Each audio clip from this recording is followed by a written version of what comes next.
So ২ টা বিষয়ের উপর ছোট করে একটা ভিডিও বানাতে চাচ্ছি। সেটা হচ্ছে মানুষ ২ টা জিনিস সবসময় আশা করে। তার মধ্যে একটা হচ্ছে তার উপর যাতে কখনোই বিপদ না আসে।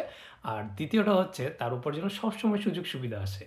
তো একটা জিনিস তো কমন যে বিপদ মানুষের উপর সবসময় না বলেই বিপদটা চলে আসে। তো এই বিপদ এটা আসবেই, এটা স্বাভাবিক। কিন্তু মানুষের উপর যে সুযোগ সুবিধাটা আসে সেটা মানুষ সবসময় চায় যে আমার উপর সুযোগ আসুক, একটা সুযোগ আসুক, একটা সুযোগ আসুক। সেরকমই যেমন ফেসবুকে যারা কাজ করে, যেমন ফেসবুকে কন্টেন্ট ক্রিয়েট করে, কন্টেন্ট ক্রিয়েটর। তো তাদের একটাই কাজ যে আমি কন্টেন্ট ক্রিয়েট করছি, আমি একটা ফেসবুক মনিটাইজেশন পাবো এবং সেখান থেকে ডলার ইনকাম করব। তো এইরকম চিন্তা ভাবনা থেকে কিন্তু অনেকে এটার পর দিনের পর দিন ভিডিও বানায়, কন্টেন্ট ক্রিয়েট করে, সে অনেক কিছু করে, অনেক পরিশ্রম করে। তারপরও দেখা যায় যে অনেকের ১ লাখ, ২ লাখ, ৫ লাখ, ১ মিলিয়ন ফলোয়ার থাকা সত্ত্বেও অনেকে কন্টেন্ট মনিটাইজেশন পায় না। তো সেই রকম কোনো ইচ্ছাই আমার ছিল না যে আমি কখনো আশা করি নাই যে আমি কন্টেন্ট মনিটাইজেশন পাবো বা পাবো না। এইরকম কোনো আমার চিন্তা ভাবনা ছিল না। তাহলে বলতে পারেন যে কেন আমি ভিডিও বানাই? আমি আসলে ভিডিও বানাই এইজন্য যে আমি যখন বাংলাদেশে ছিলাম, বাংলাদেশ থেকে যখন আমি জাপানে চলে আসি তখন আমার কাছে মনে হয়েছে যে আমি সবসময় তো আমার ফ্যামিলির সাথে কথা বলতে পারবো না বা ভিডিও কলে দেখাতে পারবো না। তো আমি যেটা করছি, আমি প্ল্যান করছি যে আমার এই যে পেজটা আছে, এই পেজটার মধ্যে আমি সবসময় যেখানেই যাই, যেটাই খাই, ছোট, ছোট করে ভিডিও আরকি আমি যদি আপলোড করি তাহলে আমার ফ্যামিলি, আমার যেই ফ্রেন্ডস আছে তারা এটাতে আপডেট থাকতে পারবে যে আমি আসলে কেমন আছি, আমি আসলে কি করতেছি।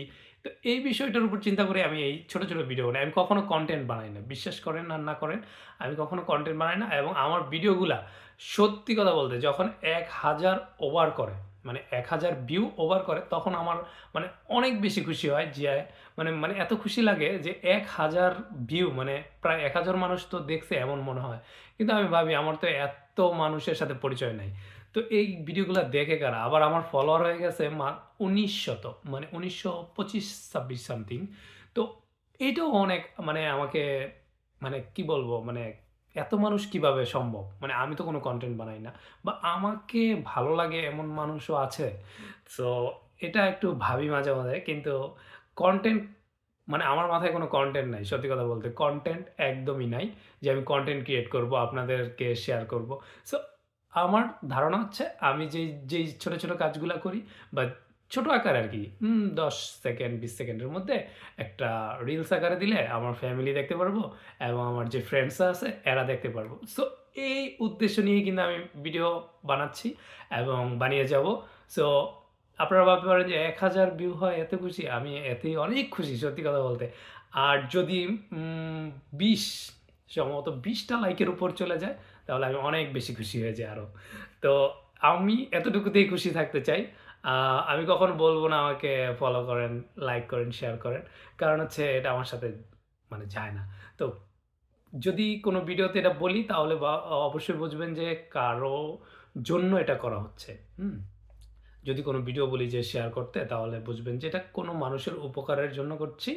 তো নিজের কোনো ভিডিওতে বা নিজের ফলোয়ার বাড়ানোর জন্য আমি কখনোই বলব না আমার আমার ভিডিও লাইক করেন, শেয়ার করেন। তো এটাই মানে একটা খুশির খবর শেয়ার করলাম আপনাদের। আমি কখনো চাই নাই যে কনটেন্ট মনিটাইজেশন আসুক। সো সেটা চলে আসছে এইজন্য আমি আপনাদেরকে এটা শেয়ার করলাম যে আমি না চাইতে মানুষ অনেক চায় কিন্তু পায় না। কিন্তু আমি না চাইতে এই জিনিসটা পেয়ে গেছি তো। তো আমার কাছে আসলে এটার কোনো মানে ফিলিংস নাই সত্যি কথা বলতে যে আমি কনটেন্ট মনিটাইজেশন পাইছি। সো আপনাদের সাথে একটু শেয়ার করলাম। যারা মানে আমার ফ্রেন্ডস এবং ফ্যামিলি আছেন যারা দেখেন ভিডিও। তো সবাইকে ধন্যবাদ।